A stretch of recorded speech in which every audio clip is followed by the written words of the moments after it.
Hello YouTube, this is Matrix Penguin with Penguin Lights. I made that name recently because everybody calls him Penguin. I'm like, okay, cool, I'll do Penguin Lights. So this year's display is going to be consist of RGB channels too now. Next year, hopefully I'll get into pixels. I'm not sure correctly if I'm going to. It all depends about money situations and all that. This year's been hectic, been real close actually, for me. So let's step in. This is a CG 1500 box. And what this is the box to hold the 30 channels of RGB. That's including the plus red, green, and blue. So it's 10 groups or 10 sets, 10 outputs. I mean, I could put to it. So let's start from the outside. These are the pigtails that I got off of eBay. They're about 18 bucks, and I think it was free shipping. I ordered off of somebody else's page because I did not have one set up, and I didn't feel like doing it right at the second. But my brother and everybody else has them, so I was like, oh, why not? But the reason why you see these on the back, they're the forward line ones that are come to the RGB strips. The RGB strips are 50/50, 300 LEDs on the poles, and around the garage it's going to be 150 LEDs per strip. The reason why I do 150 LEDs on the garage, or is total 300 instead of doing 600, is because this board cannot handle that much on one output. So I narrow it down, and besides, there could be poles on the side. It's gonna still be bright, but yeah, that's what I'm planning on doing. The other thing on the box is these cable glands. I purchased those. They're PG-16 cable glands. They're waterproof. And the reason why I purchased those is because the bottom, where the foam is, they're not really good at all. So I thought, you know what? I'll just drill holes. I mean, I'm not gonna take it back, but I thought, oh, I'll just put these two cables per gland, and they fit really snug and everything. I had a little hard time getting the connectors that I put onto it in. I should have done it afterwards, but that was like a last minute thing. I had this box built a couple months ago, or actually 3 months, and I never got around to do the RGB. So with RGB strips poles. But this is the 10 group 30 channel board.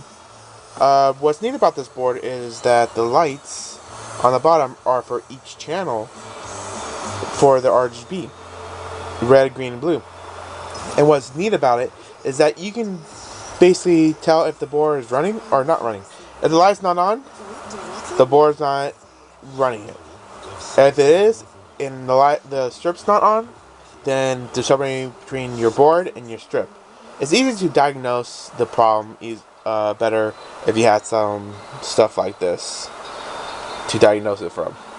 Now the power supply was 20 bucks because I bought quite a few of them, and the shipper gave me a great price.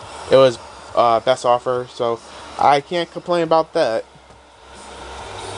So this is my RGB controller. This is my first year getting in. No, actually, third year getting into RGB. But the first time I got into it, I already did floods, and I couldn't get into it more because money problems. But these are what I'm going to use to put the RGB on. I was going to use blocks. These are the blocks that I was going to use and paint them, and then I was going to screw them like so on the top and bottom. As you can tell, yeah, too much flexibility. So I came up with this idea. Actually, somebody on Facebook gave me the idea when they strap pixels to zip tie to the PVC pipe. Like, wait a minute. And so I came up with an idea for weight. I don't think he did it, but for weight, I put sand in this pipe. There's a hole that's filled up with sand, and it will make it heavy to the point where it won't swing around that easy.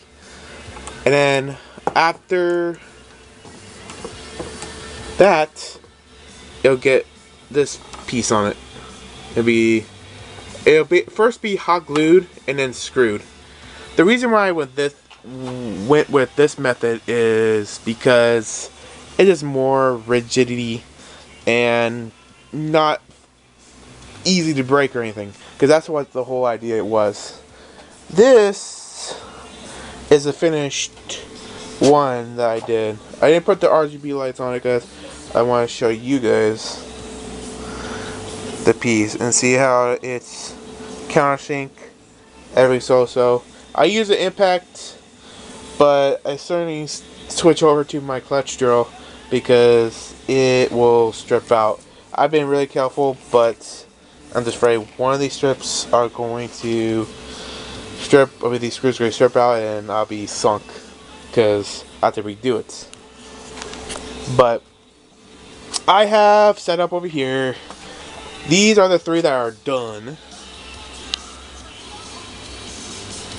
These are actually on because the controller, I'm using one of those controllers that came with it, and the red is not really working. These were like $11 for the lights and the controller. The controllers only can handle one of these, and I didn't know that, and I burned 3 of them. The colors are off on them. So this one is actually the best one. It's all out of 3 of them.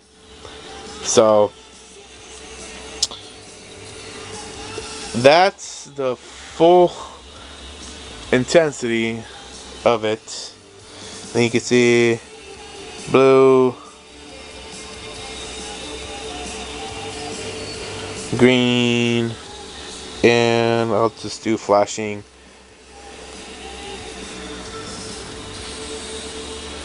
Oh, that's not working because of red. You're going to see some red in it because the lights, the red will keep dim.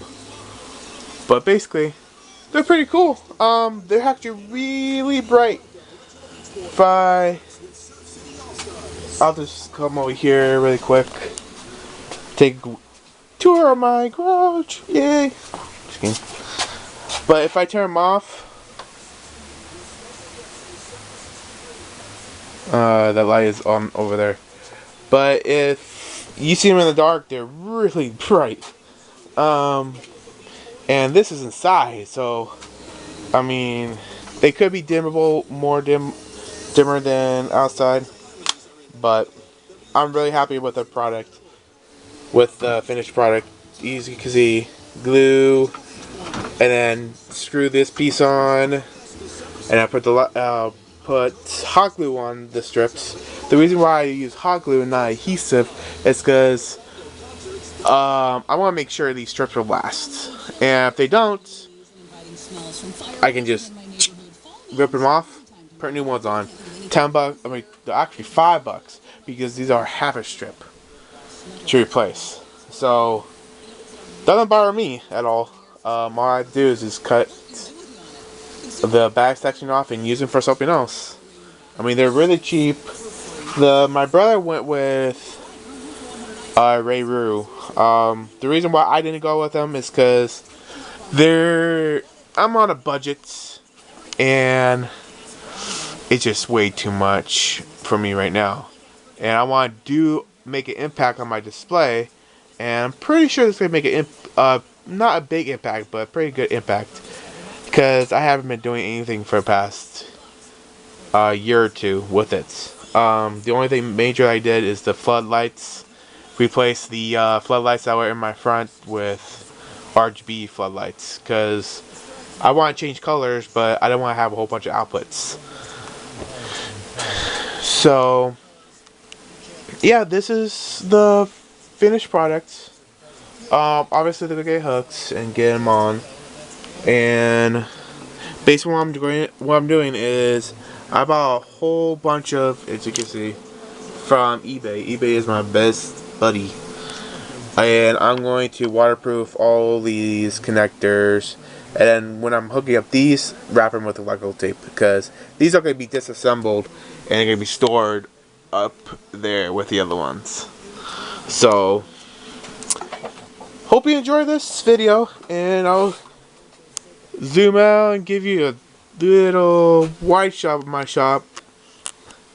A lot of things happen in the shop, including that bookshelf that I never finished. That was built by scratch, and yeah, as you can see, this is a little something that I do in my spare time or to make money and whatnot.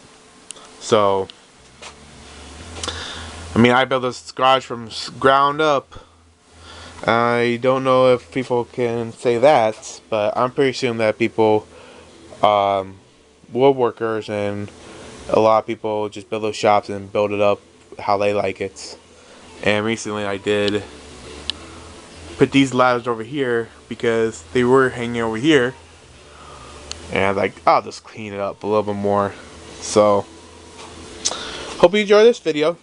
Don't forget to subscribe to me to look at new videos. Hopefully I can put this up this week and get some videos out of the Halloween display. So take it easy and take care. Later.